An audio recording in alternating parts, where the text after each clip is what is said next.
What's up, what's up? It's time for Done Way Past Funny with your host, G.D. Fenderson. Join us as we take a look back at the early works of seasoned comedians before they were seasoned with this week's guest, Allison Dyen. It's time to get down and get dope with Done Way Past Funny. Hi, I'm G.D. Fenderson, certified forensic humorist and host of Done Way Past Funny. Thank you for joining us as we continue our interview with comedian and actress Allison Dyen. Enjoy. All right, now the clip that we have, can you set it up? Do you remember enough about it to set it up? Yeah. So this was actually the first 10 minutes I ever did on a real show. So I had been doing comedy for a little bit, in LA. I recently moved back to Massachusetts, and Christopher Boykin reached out to me on Instagram and asked if I wanted to be in this comedy show that they were filming in Richmond, Virginia. And I was like, okay, first of all, I'm glad I have an Instagram account. It's finally doing something for me. So I actually don't know what made them reach out to me, or how many comics they reached out to. But how many said no before you said yes? No. Right. But I agreed to do it. And normally for shows, I was doing like guest spots, like 5-minute guest spots. Right. No one had ever given me 10 minutes on a show before. So I said, sure, I'll do it. And I went to Richmond, Virginia. The one thing I do want to, and it was so much fun. It was so much fun. And I'm really happy that I did it. I do want to set up one thing for the first joke because the audience can't tell. Right. But the show was actually, there was me and one other white comic, a guy on the lineup. Everybody else was black, and the whole audience was black. Okay. Other than my mom and my husband. So, and the only reason why I set that up is because it's the reason why the first joke works. If you didn't, what I mean? If I got you. Know that, it doesn't make as much sense. Okay, and I didn't know that, but I understood. But I don't know why. Probably because I'm a comedian, it just made sense to me. Yeah. Yeah. Okay, so y'all get that? Where's the camera? Yeah, you got it, right? Okay, just because not everybody gets it the first time, so just pay attention. The audience is 99% black, and there's like a sprinkle of whiteness in there. Okay, so it's like coffee with a few grains of sugar. You got it? Okay, he got it. All right, so here we go. Allison Dyen. And where is it? Where is it? The name of the place? It was called The Camel in Richmond, Virginia. The Camel. Okay, got it. Here we go. You can turn off the music. I'm not gonna dance for y'all. Okay, I got flavor. It's just vanilla. Okay, I can't drive it like it's hot. I can't even drive it like it's cold. Anyway, hi. And I have been since this morning. It's 4:20. I better not be the only one. I think he lowered this mic just for me. Right, which was sweet. And I wore high heels today, okay? Alright, but you know what I realized is I'm 4'9", these are 5-inch stilettos, and I'm still only 5'2". Yeah, wearing stilettos to be 5'2" is like getting breast implants to be an A cup. And these are Louboutins too. Okay, so for all you straight guys, that means I spent $700 to be eye level with a 12-year-old.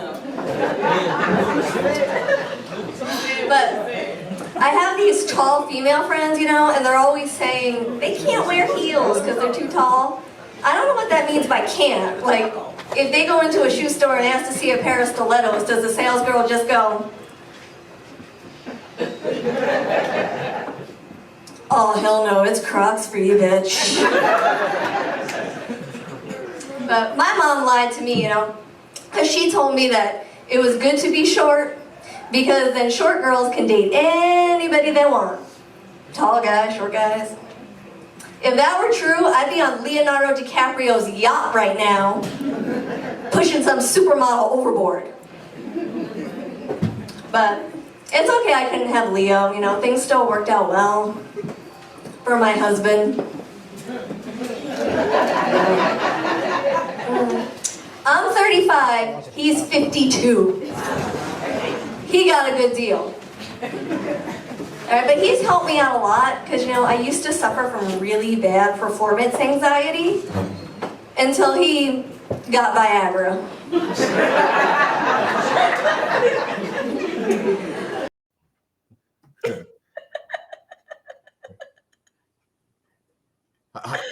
When was the last time you watched that clip?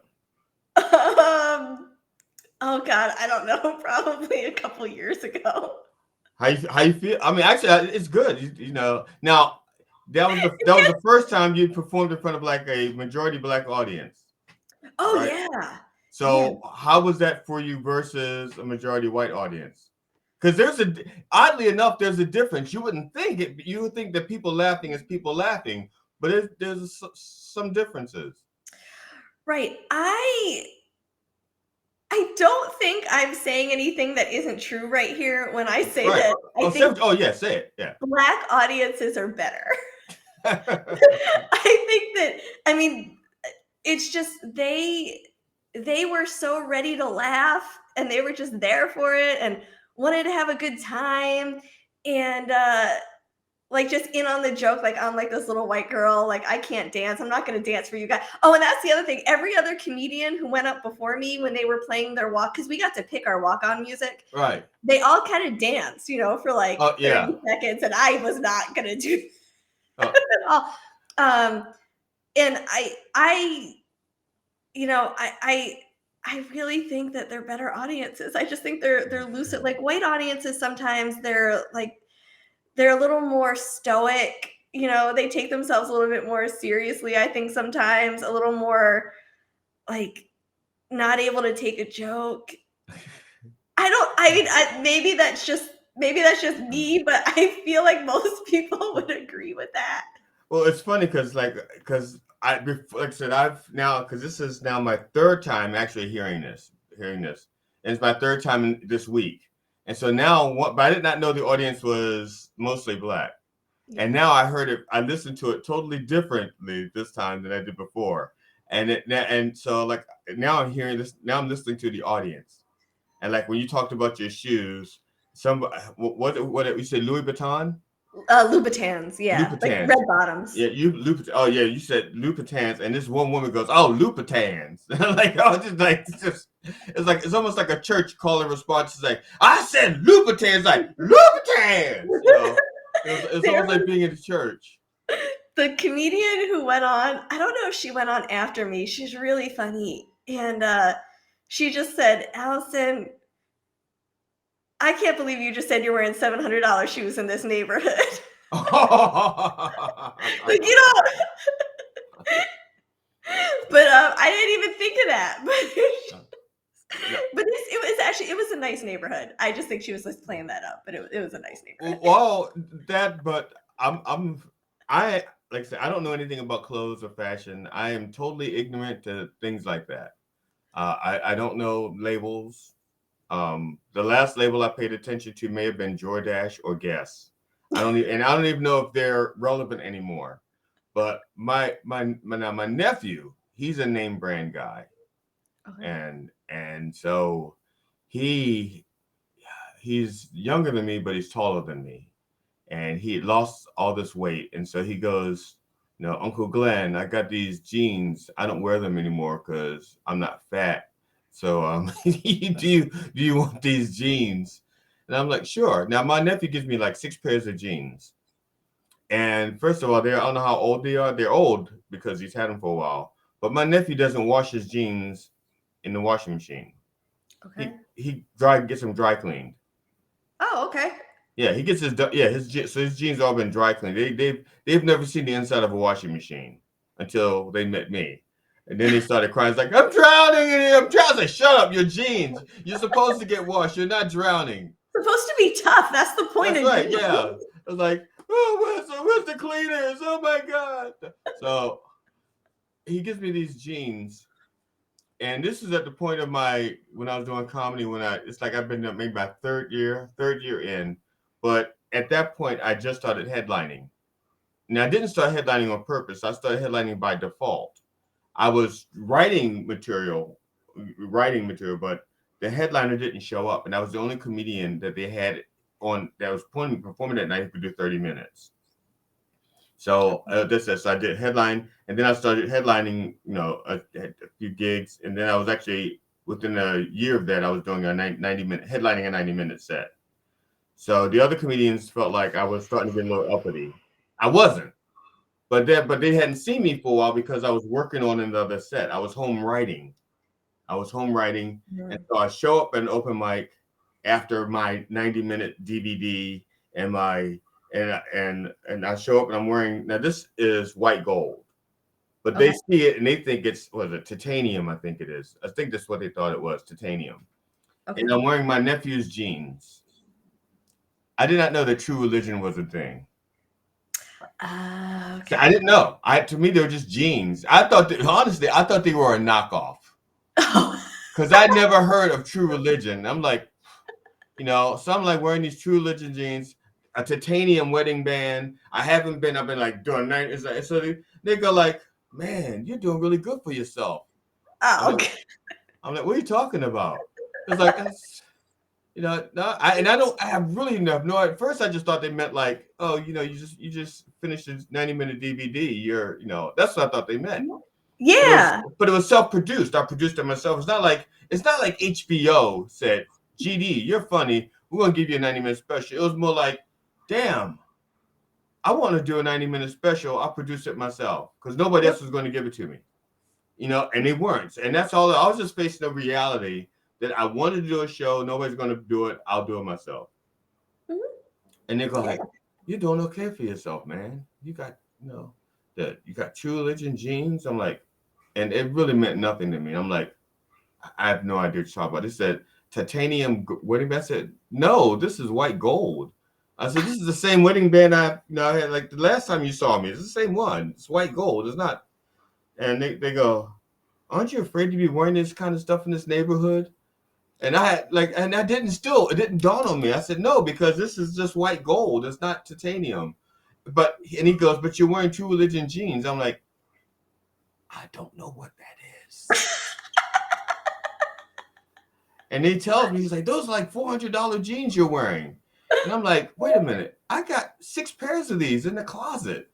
You're telling me I got like 6 pairs of jeans worth $2,400? And the blue book value of my car is only $1,500? Is that what it's? I had no idea. Oh my God. People make all kinds of assumptions. Yeah. They really do. But you came out and told him, but you knew you had $700 shoes. I did not know I was wearing $400 on my ass. Yeah, that's true. Well, for me, that's part of the joke. It's like, not only is it silly, I think, to wear heels to only be 5'2", but also spending so much money on them. Just to be 5'2", yeah. Just to be 5'2" is just, I just think that's ridiculous. So like, how ridiculous am I to be spending my money to still be short? Now, are those shoes only for your show? So are they like tax deductible? Oh, no. I mean, I bought them way before. Maybe they could be if I only bought them for the show, but. Okay, I was just curious because that's like a business thing. Because like this shirt is only for business. This shirt, the jeans, I only wear them when I perform. So you won't. I have a separate wardrobe for performance, and I don't wear them in the street. I have show shoes. I have show shoes, show socks. I have stuff that's just for and the receipts. And matter of fact, I'm way behind in my receipts. I'm like, I'm way behind. These should have all been entered in. I got like 2 months of receipts. I need to put, canceled checks, not canceled. What do you call it? The stubs when they pay you? I got months over here that I should. Oh, yeah. Yeah, and we get to talk about that also if you want the business side, because like I said, producing your shows. When you started producing your shows, did that make you look at comics a little bit differently? Oh yeah, definitely. Because in the beginning, I would say my attitude, and for the most part it still is. I'm very much like a free speech kind of person. So I'm kind of like whatever you want to talk about, as long as it's funny and as long as it's not just hate speech, basically. Like it has to be funny. Right. It has to be coming from like a funny place. Right. And I had no problem. Like if someone was edgy, if someone was dirty, funny was funny. But now that I book shows and I book a lot of dinner shows, Okay. that at nice restaurants, comes with a buffet. I've got crowds that are older. And just from producing shows, I'm trying to book the right show for that venue and for that crowd. And Right. sometimes there might be a really like edgy comic that I really like, but I know that room and that venue is not going to like that comic. Right. And so for me, it's kind of like now I want all different kinds of venues so I can do all different kinds of shows with all different kinds of comics. Right. So now I'm looking at it not just, oh, are they funny, but are they right for this particular room? And so that I think that's the biggest difference. Yeah, because that's one of the first things that annoyed me about comedy is that, well, there was a friend of mine who was booking headliners and stuff, but he wouldn't book me. And he told me, he goes, "You're a storyteller." He goes, "I think you're funny, but I think your pace is too slow for my audience." I was like, "But you've only seen me do the storytelling." It's like I understand what they're saying. The thing is, they don't know what I can do because they look at a clip and they assume that's what I do. It's like, no, that's what I did for that show. I can do other stuff for that, but when people do like clips, their clips are very deceiving. It's like 30 seconds here. It's like, no, yeah. Go ahead. I totally agree with you. It's same thing when I'm booking comics for the Paul Santos live show, because I book the comic every week for the show. Right. And I've had lots of comics on that show, and when I see them in shows, they're usually dirty. Right. And then I'll say to them, "Hey, I'd like to get you on the Paul Santos show. Can you do 5 clean minutes? Because it has to be clean for that show." Right. And they're like, "Oh, yeah, I can." And most of the time I trust them because like I know them. But like sometimes I'll say, "Could you send me a clip of you just doing 5 clean?" It doesn't have to be in front of an audience. I'm just doing the 5 clean minutes, just so that I know.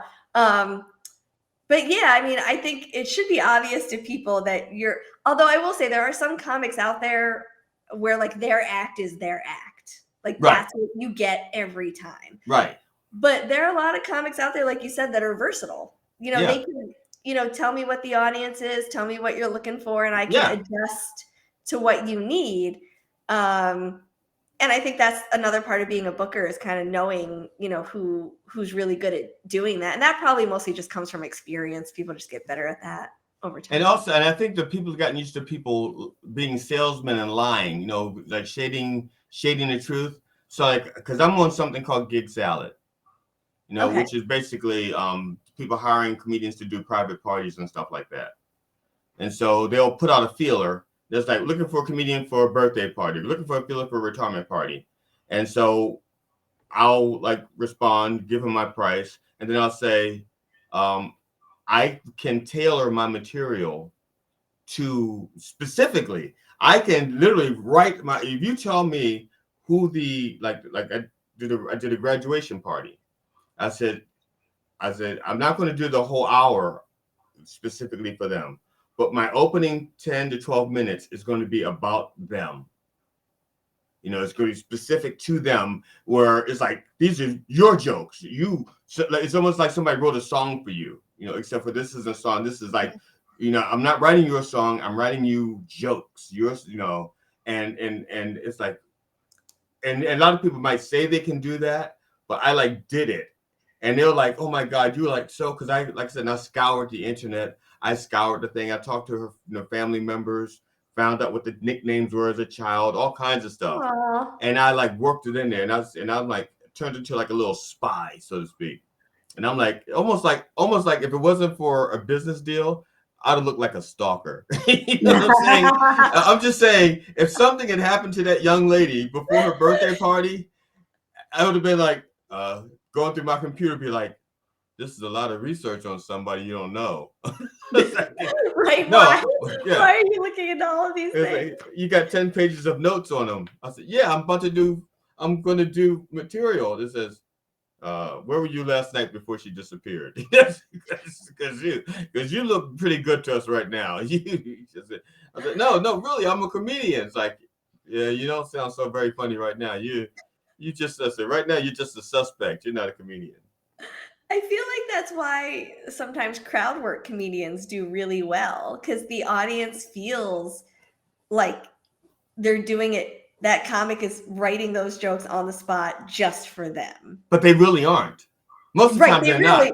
Yeah, right. most of the times the comedian may have a joke about Red Bull, okay, and he's trying to he's just too lazy to write a setup or something, and so he's just going through the crowd, going like, so what kind of energy drink you like? I like Monster. It's like, okay, yeah, Monster's pretty good. What do you like? You drink energy? What do you like? I drink labial fluids or something. It's like, okay, labial fluids, okay, yeah, and they just keep going around until somebody says Red Bull, and then they go like, oh, Red Bull, I got a Red Bull joke. Ding ding ding. Yeah. It's like, otherwise they'll keep shopping around until they find a red. Maybe they'll give up after like 9 people and nobody's drinking Red Bull. Be like, yeah, nobody said Red Bull. I like Red Bull. It's like, just do the fucking joke. There's like, that's right. Just do your joke about Red Bull. Yeah, just do your joke about Red Bull. Be walking, yeah, and killing time because you don't have enough material to fill up 10 minutes. It's like, yeah, I got 10 minutes. It's like, yeah, well, I got 4 minutes of material and 6 minutes of asking people about energy drinks in the audience. Well, yeah, what you do is different because you actually research the people. Oh yeah.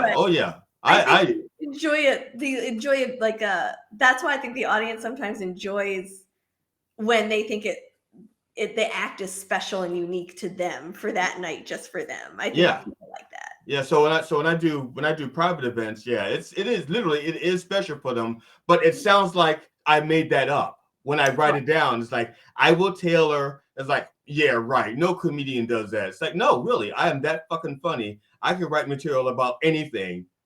I can do it. And they're like, yeah, right. And then they see it and they be like, fuck. It's possible. Yeah, you wrote jokes about my daughter that I didn't even know you could tell. I was like, yeah. You wrote jokes about me. I said, yeah, I did. I wrote jokes about the whole family. I did the whole family. And it's like, well, how'd you get that shit? The internet? Just it's amazing what you can find out there on the internet. Yeah, especially if you got somebody who's like posting everything they do. The video's like, here I am having lunch. Here I am having dinner with my bestie. It's like, oh, you're making it too easy. You're too fucking easy. Oh, that's hilarious. Yeah, and true. Yeah, but so like today we had a comedian on the other show with Matt, the Coffee the Dog. I've had a month notice worth almost about a month notice. I couldn't find anything on him at all. Aside from the fact that I had his name misspelled. He had 2 G. His name was like Big Freezy, and I had it as 1 G, and it was written down as Freezer and not Freezy.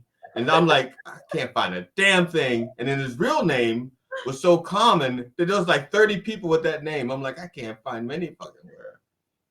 So, I think. Oh, sorry. My screen froze for a second. Sorry. Oh, okay. You didn't miss anything. I was just running my mouth. But see, I thought it was special when I was on Coffee with the Dog and you watched. Oh no, but that's just it. I have to. But you did feel special though, right? I did. It worked. It totally worked. And that's it. That's what I do. I read, like, even if I go to a club out of town, I will research the club and some of the audience things and maybe the local. I mean, everybody does that, but I will look up things that are just so stupid that you actually almost have to like live in that neighborhood to know that there's like such and such a neighbor, because I've done routines. I've researched places where I've actually gone online to look at the local community newspaper. You know, Wow. and said, oh, there's a fire. Oh, they're selling. There's a those. Oh, Stoners is having a closeout sale. Okay, they're going out of business. And I said, so what's the deal? Why is Stoners going out of business? People are like, well, that you know, and that'll be like my crowd work for a little bit. It's like, but it's specific. It's not like I have a joke about Red Bull. It's like, okay, so tell me about Stoners. Why are so I'm gonna this I don't like I said, we're going to do the second portion of the clip you sent in. For the audience, just so the audience knows, the clip in its entirety is 9 minutes and some odd seconds.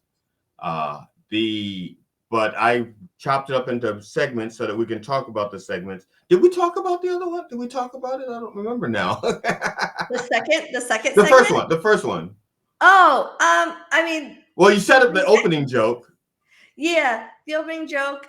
You see me joking about my husband. You know, the Viagra joke. Yeah, that's what I want to know. I want to know. Now, when you did the Viagra joke, because I being in my 60s, I have a Viagra joke as well. Mine's slightly different in the sense that, like you just said Viagra, and it's like everybody's like, yeah, and my thing is like, because everybody associates Viagra with erections and with having that one warning that if your erection lasts too long. Okay. But until you actually buy it, they don't tell you about the other side effects until you actually buy it.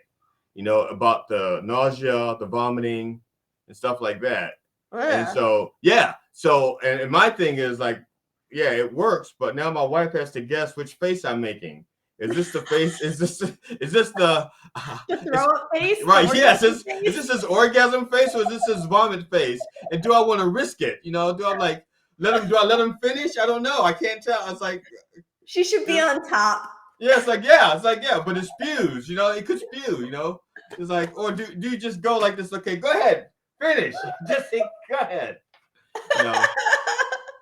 That's hilarious. You know, so that's where mine goes. Like, so it's like goes straight to like people like, because most people don't know that. Like I said, unless you and the worst thing is that I don't even need it. That's the other part of it. I asked my wife. I said, because I like that's no secret. I know I'm in my 60s. I know that I don't perform like I did when I was in my 20s.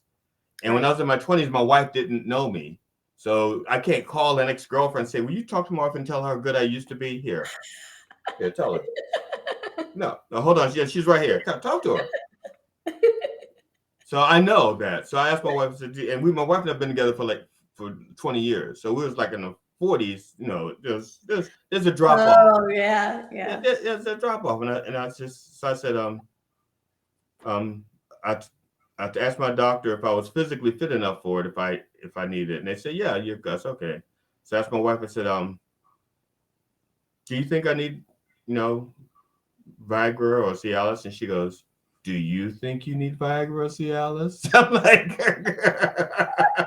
I was like, oh, wait a minute, we a therapist now? It's like, what do you think? It's like, wait a minute, I'm talking about you now. I was like, yeah, well. She doesn't want it on her. Yeah. It's like, I want to know what you think. Are you happy? He's like, yeah. Do you think I'm happy? That's like, oh, stop. Okay, we're not getting anywhere. Yeah. She's nice. Yeah, but it's not nice and helpful are two different things. You can be nice and not be helpful. Yeah, that's true. Just tell me how you feel. Yes, I can take it because it's not like I woke up and was like, whoa, I'm 64. Holy shit, when did that happen? 64. If I said to my husband, I think you should get Viagra, he'd be like, what? I was not expecting you to want sex to take longer than it already does. He'd be shocked if I wanted him to take Viagra. But he has gotten like prescription for it in the past, to see if it made any kind of a difference. Yeah, sometimes it doesn't. Sometimes it really doesn't. I'm GD Fenderson, certified forensic humorist and host of Done Way Past Funny. Thank you for watching our continued interview with comedian and actress Allison Dyen. And please come back to watch more of our interview with Allison Dyen. And when you come back to join us, bring a friend.